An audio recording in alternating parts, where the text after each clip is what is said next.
এই পথে আসলে অনেকেই যায়, আমরা ভুল পথে পা বাড়াইছিলাম। তো আমাদের বলছিল দালাল অনেক বইলা যে বড় শিপে দিবে, 500 জনের শিপে।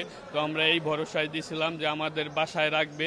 তো এখানে আমার ভাই যারা মারা গেছে, সবাই অনেক কষ্ট করছে। যারা ফিরে আসছে তারা বলছে এখানে খাওয়াইছে অনেক খারাপ, মানে অনেক সময় ভাত দেয়ও নাই, খাবার দেয় নাই। যারা ফিরে আসছে এরা বললো বাড়িতে বলছে মুরগির মাংস দিয়ে ভাত খাইছি। তাদের কথা শুই না। আর এই যে যা বলছে যে ওদের কিভাবে মারছে, উপর দিয়ে লোক বসাইছে, ওদের বক্সের ভিতর দিছিল, বক্সের ভিতর দিছে। দালাল বলে যে ভোট দুইবার মারা গেছে, এবং নিউজেও ওইটাই বলছে যে দুইবার মারা গেছে, এখানের ভোট ডুবে নাই। যারা 11 জন আমাদের এলাকার আসছে তারা মানে বলছে সাক্ষাৎ কিভাবে মায়ের দৈর কইরা কিভাবে লাইতে পারাইয়া তারপরে ঢুকাইছে। আমার ভাই নিচ থেকে একবার উঠে গেছিল, আর পাশের যে লোকটা বসা ছিল সে বলছে যে মামুন নিচ থেকে উঠে উপরে বসছে, আবার ঘেডি দইরা নিয়ে তারপরে এইভাবে ঢুকাই দিছে। তো আমি চাই যে এই দালালের কঠোর শাস্তি হোক, এবং এই দালাল আরও বিভিন্ন দালাল আছে এর সাথে, প্রতি এই জনেরই লোক মারা গেছে, একজন দুইজন এরকম কইরা। এদের দেশে আনুক সরকার, এই পথটা বন্ধ করুক। আমার ভাই মারা গেছে, আমরা বুঝি যে আসলে এই মৃত্যু মানার মতো না। ওরা যাওয়ার পর ওকে খুব মারপিট করছে। ধর আমরা টাকা দিছি 15 লাখ টাকা দিছি, তাতেও মারপিট করে ওই বক্সের ভেতর আটকাইয়ে তারপর হাতে মারছে।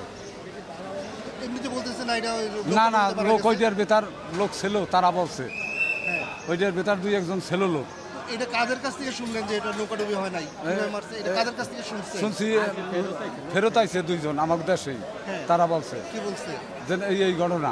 মানে কি ঘটনা? ওই যে ঘটনার লোককে ওই যে ইসের ভেতর বক্সের ভেতর দিয়া হাসে, আবার বক্সের উপরে লোক দিছে, লোক দিয়ে তারপর হাসে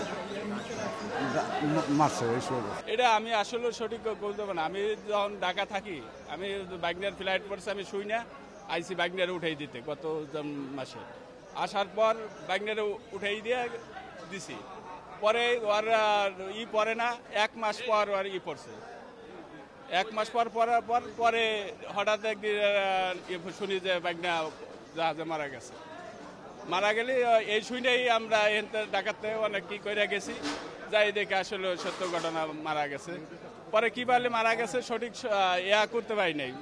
সবাই বলে যে ট্রলার ডুবে মারা গেছে।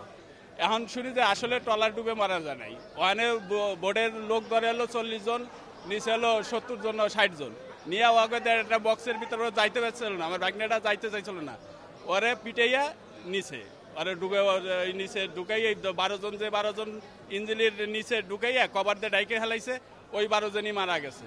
আর যারা আছে এরা মারা যায় না। বলছে যে ছোট ভোটে নিবে, তাহলে বড় ভোটে নিবে, তাহলে হ্যাঁ ছোট ভোট উঠেছে যে 25 জন মানুষ হবে, সেনে 52 জন মানুষ উঠেছে, তাহলে হ্যাঁ গো খোলের ভিতর দিছে, হ্যাঁ উঠতে যাওয়া দিছিল, যেমন পাড়ায় নিচে পাড়ায় বলে নিচে দিছে যে উঠতে যায় না, উপরে যে ওখানেই থাক, যেমন উপর নিচ দিয়ে উপর দিয়ে তক্তা দিছে, তারপরে যেমন হেরা উঠতে পারে না, এমন ইঞ্জিল মানে ফাইটে গেছে, ওই আগুন গন্ধে হেরা যে উপরে উঠবে সেই সিস্টেম নাই। হেরা এইভাবে করছে যে নিচে যে 9 জন দিছে এরা না উঠতে পারে, উপরে যে কজন আছে তারা সবাই বাইচে আছে, কিন্তু নিচের 9 জনই মারা গেছে।